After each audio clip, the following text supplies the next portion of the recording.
نحمدہ و نصلی علی رسولہ الکریم بسم اللہ الرحمن الرحیم۔ میں میڈم کا مشکور ہوں کہ انہوں نے آج ایک مرتبہ پھر مجھے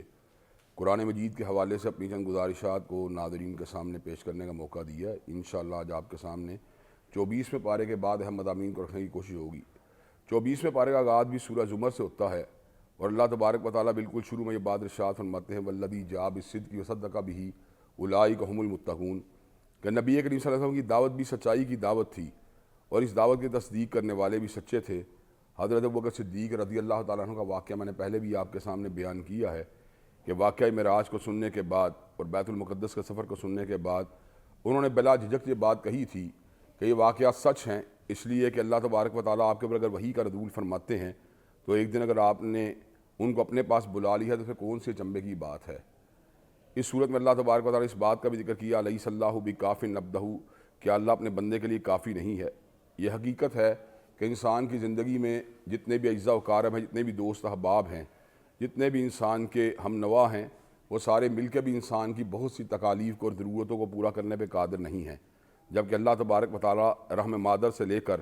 اس کی پیدائش تک اور پیدائش سے لے کر اس کی جوانی تک اور جوانی سے لے کر اس کے بڑھاپے اور بڑھاپے سے لے کر اس کی موت تک ہر آن ہر لحظہ ہر لمحہ اس کی جملہ ضروریات کو پورا کرنے کے لیے کافی ہیں۔ اس صورت میں اللہ تبارک و تعالیٰ اس حقیقت کا بھی ذکر فرمایا یا عبادی الذین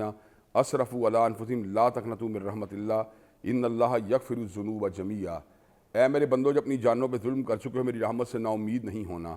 اللہ تبارک و تعالیٰ یقیناً جملہ جو ہے گناہوں کو معاف فرما دیتے ہیں جب بندہ ان کے رجوع کرتا ہے۔ اللہ نے سورہ فرقان میں 3 کبیرہ گناہوں کا ذکر کیا، اللہ نے شرک کا ذکر کیا، قتل کا ذکر کیا، زنا کا ذکر کیا، اور اس کے بعد ارشاد فرمایا الا من تاب وآمن وعمل عملا صالحا فاولئک یبدل اللہ سیئاتہم حسنات، مگر جو ان افعال شنیعہ کے بعد توبہ کو لے کے آئے، ایمان کو لے کے آئے، عمل صالح کو لے کے آئے تو اللہ تبارک و تعالیٰ سے گناہوں کو معاف ہی نہیں کریں گے بلکہ گناہوں کو نیکیوں کے ساتھ تبدیل فرما دیں گے۔ اس کے بعد سورہ مومن ہے اور سورہ مومن میں اللہ تبارک و تعالیٰ نے آل فرعون کے ایک ایسے مومن کا ذکر کیا ہے جس نے اپنے ایمان کو چھپایا ہوا تھا، لیکن جب فرعون نے حضرت موسیٰ علیہ السلام کو شہید کرنے کا ارادہ کیا تو آل فرعون کا مومن کھڑا ہو گیا اور یہ بات کہنے لگا تقتلون رجلا ان یقول ربی اللہ، کیا تم ایک ایسے بندے کو شہید کرنا چاہتے ہو جو یہ بات کہتا ہے میرا رب اللہ ہے؟ اس نے اس موقع پہ بڑا فصیح و بلیغ خطاب کیا اور ساتھ ہی آخر میں الفاظ کہے وَأُفَوِّضُ أَمْرِي إِلَى اللَّهِ إِنَّ اللَّهَ بَصِيرٌ بِالْعِبَادِ، کہ میں اپنے معاملے کو اللہ کے سپرد کرتا ہوں، یقین اللہ تبارک و تعالیٰ اپنے بندوں کو دیکھ رہا ہوتا ہے۔ اس کی بات کا مطلب یہ تھا کہ تم ہاں کچھ بھی کر لو، اگر اللہ تبارک و تعالیٰ مجھے محفوظ رکھنا چاہیں تو تم میرے بال کو بھی بیکا نہیں کر سکتے۔ اس صورت میں اللہ تبارک و تعالیٰ اس بات کا بھی ذکر کیا اِنَّا لَنَنصُرُ رُسُلَنَا وَالَّذِينَ آمَنُوا فِي الْحَيَاةِ الدُّنْيَا وَيَوْمَ يَقُومُ الْأَشْهَادُ، اللہ تبارک و تعالیٰ فرماتے ہیں میں یقیناً مدد کروں گا اپنے رسولوں کی اور اپنے مومن بندوں کی، دنیا کے اندر بھی اور یوم حساب میں بھی۔ اللہ تبارک و تعالیٰ کی تائید ہمیشہ اپنے رسول اللہ کے ساتھ رہی اور اس کے بعد اللہ تبارک و تعالیٰ کی مدد اور اس کی رحمت، اس کی تائید ان بندوں کے ساتھ بھی رہتی ہے جو رسول اللہ علیہ السلام کے راستے پہ چلنے والے ہوتے ہیں۔ اس صورت میں اللہ تبارک و تعالیٰ اس بات کا بھی ذکر کیا کہ جب قیامت کا دن آئے گا تو یہ بات کہی جائے گی کہ آج کس کی بادشاہی ہے، تو اس موقع پہ ایک ہی جواب ہوگا للہ الواحد القہار، آج واحد و قہار کی بادشاہی ہے اور اس کی بادشاہی کے ہوتے ہوئے کسی دوسرے کی بادشاہی کا تصور بھی نہیں کیا جا سکتا۔ یقین اللہ تبارک و تعالیٰ ہی کائنات کے حقیقی بادشاہ ہیں، وہی اول ہیں، وہی آخر ہیں اور وہی کائنات میں ہر چیز کو بنانے والے ہیں۔ تبارک الذی بیدہ الملک وہو علی کل شیء قدیر، بابرکت ہے وہ ذات کہ جملہ بادشاہیاں اسی کے ہاتھ میں ہیں اور ہر چیز کے اوپر وہ قادر ہے۔ اور جہاں تک تعلق ہے زمین کے بادشاہوں کا، زمین کی سرداریوں کا، زمین کی وجاہتوں کا، تو یہ بھی اللہ تبارک و تعالیٰ کے حکم ہی سے ملتی ہیں۔ اللہ تبارک و تعالیٰ سورہ آل عمران میں ارشاد فرماتے ہیں قل اللہم مالک الملک تؤتی الملک من تشاء وتنزع الملک ممن تشاء وتعز من تشاء وتذل من تشاء بیدک الخیر انک علی کل شیء قدیر۔ کیا فرمایا اللہ تبارک و تعالیٰ نے کہ اللہ تبارک و تعالیٰ کی ذات ہی وہ ذات ہے جو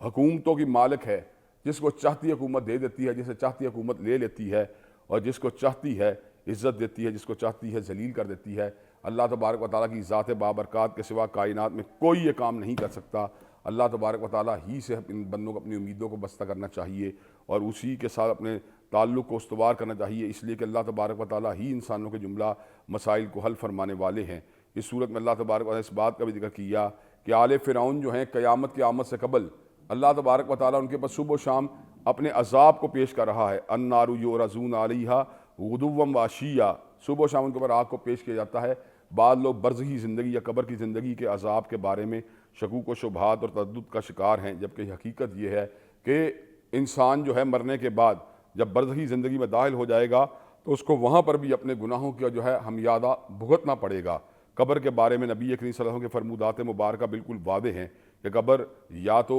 جنت کے ٹکڑوں میں سے ایک ٹکڑا ہے یا جہنم کے گھڑوں میں سے ایک گھڑا ہے، جنت کے باغوں میں سے ایک باغ ہے یا جہنم کے گھڑوں میں سے جو ہے ایک گھڑا ہے۔ تو ہمیں نبی کریم صلی اللہ علیہ وسلم کی بات کے اوپر یقین رکھنا چاہیے، اور عذاب آخرت کے قیام کے آنے سے قبل قبر کے عذاب کے حوالے سے بھی اپنے آپ کو ضرور تیار رکھنا چاہیے۔ حدیث پاک سے یہ بات معلوم ہوتی ہے، جب بندہ سورہ ملک کی تلاوت کرتا ہے اللہ تبارک و تعالیٰ اس کو عذاب قبر سے محفوظ و مامون فرما لیتے ہیں۔ اس صورت میں اللہ تبارک و تعالیٰ اس بات کا بھی ذکر کیا کہ اللہ تبارک و تعالیٰ فرماتے ہیں کہ تمہارا رب یہ بات کہتا ہے مجھے پکارو، میں تمہاری پکاروں کو قبول و منظور فرماؤں گا، اور وہ لوگ جو اللہ تبارک و تعالیٰ کی عبادت سے استکبار کرتے ہیں، تکبر کرتے ہیں، اللہ تبارک و تعالیٰ ان کو جہنم میں داخل فرما دے گا۔ دنیا والے مانگنے پہ ناراض ہوتے ہیں جبکہ پروردگار عالم نہ مانگنے پہ ناراض ہوتا ہے۔ اللہ نے سورہ بقرہ میں بھی یہ بات ارشاد فرمائی، وَإِذَا سَأَلَكَ عِبَادِي عَنِّي فَإِنِّي قَرِيبٌ، جب میرے بندے میرے بارے میں سوال کرتے ہیں پس بے شک میں قریب ہوں، اجیب دعوت الداعی اذا دعان، ہر پکارنے والے کی پکار کا جواب دیتا ہوں جب بھی وہ مجھے پکارتا ہے۔ چنانچہ ہمیں ہر لان، ہر لحظہ، ہر لمحہ اللہ ہی کو پکارتے رہنا چاہیے۔ سورہ فرقان کے آخر میں جا کے اللہ نے یہ بات ارشاد فرمائی، قُلْ مَا يَعْبَأُ بِكُمْ رَبِّي لَوْلَا دُعَاؤُكُمْ، اللہ کو تمہاری کوئی پرواہ نہیں ہے اگر تم اس کی بارگاہ میں آ کے فریاد کناں نہ ہو، اگر تم اس کی بارگاہ میں آ کے فریاد یا اس کی بارگاہ میں آ کے اپنی التجاؤں کو دائر کرو گے تو اللہ کو تمہاری پرواہ ہے، بصورت دیگر اس کو تمہاری کوئی پرواہ نہیں۔ اس کا سورہ حامیم سجدہ ہے، اور سورہ حامیم سجدہ میں اللہ تبارک و تعالیٰ نے زمین و آسمان کی تخلیق کا ذکر کیا، اور اس کے بعد اللہ تبارک و تعالیٰ نے اس بات کا بھی ذکر کیا کہ قوم سمود کو اللہ نے اپنی نشانی دکھلائی تھی، لیکن اس کے باوجود وَأَمَّا ثَمُودُ فَهَدَيْنَاهُمْ فَاسْتَحَبُّوا الْعَمَىٰ عَلَى الْهُدَىٰ، کہ اللہ کی بہت بڑی نشانی کو دیکھنے کے باوجود بھی اندھے بنے رہے، اور اللہ تبارک و تعالیٰ کی پھر اس نشانی کو ٹھکرانے کے لیے اللہ کے عذاب کے حقدار بن گئے۔ اللہ تبارک و تعالیٰ اس صورت میں اس بات کا بھی ذکر فرماتے ہیں، إِنَّ الَّذِينَ قَالُوا رَبُّنَا اللَّهُ ثُمَّ اسْتَقَامُوا تَتَنَزَّلُ عَلَيْهِمُ الْمَلَائِكَةُ أَلَّا تَخَافُوا وَلَا تَحْزَنُوا وَأَبْشِرُوا بِالْجَنَّةِ الَّتِي كُنتُمْ تُوعَدُونَ، وہ لوگ جو ایمان لانے کے بعد استقامت کو اختیار کرتے ہیں، اللہ تبارک و تعالیٰ ان کے اوپر فرشتوں کا نزول فرماتا ہے، بوقت موت فرشتے ان کو یہ آ کے بات کہتے ہیں، اللہ تخافوا ولا تحزنوا، مستقبل کا کوئی خوف اور اندیشہ اپنے دل میں نہ رکھو، اور ماضی کے جتنے غم ہیں ان کو بالکل بھلا دو، وابشروا بالجنۃ التی کنتم توعدون، تمہیں بلا شبہ جو ہے اس جنت کی بشارت دی جاتی ہے، اس کا تم سے وعدہ کیا جاتا تھا۔ اس کا مطلب یہ ہے کہ انسانوں کے اعمال جو ہیں وہ رائے گاہ نہیں جائیں گے، بلکہ انسان کو اپنی موت کے وقت ہی اللہ تبارک و تعالیٰ کی طرف سے نوید اور بشارت حاصل ہو جائے گی، اللہ تبارک و تعالیٰ کی رحمت اور اس کی تائید جو ہے بندگان مومن کے شامل حال ہو جائے گی۔ اس صورت میں اللہ نے اس بات کا بھی ذکر کیا، لا تسجدوا للشمس ولا للقمر واسجدوا للہ الذی خلقہن ان کنتم ایاہ تعبدون، کہ مسلمانوں کو نہ سورج کے سامنے جھکنا چاہیے نہ چاند کے سامنے جھکنا چاہیے، بلکہ اس پروردگار عالم کے سامنے جھکنا چاہیے جس نے سورج اور چاند کو بنا دیا۔ ستارہ پرستی اور اجرام سماویہ سے اپنی وابستگی کو اختیار کرنا اور ان کو اپنی تقدیر کا مالک سمجھنا یہ بہت بڑی خطا ہے۔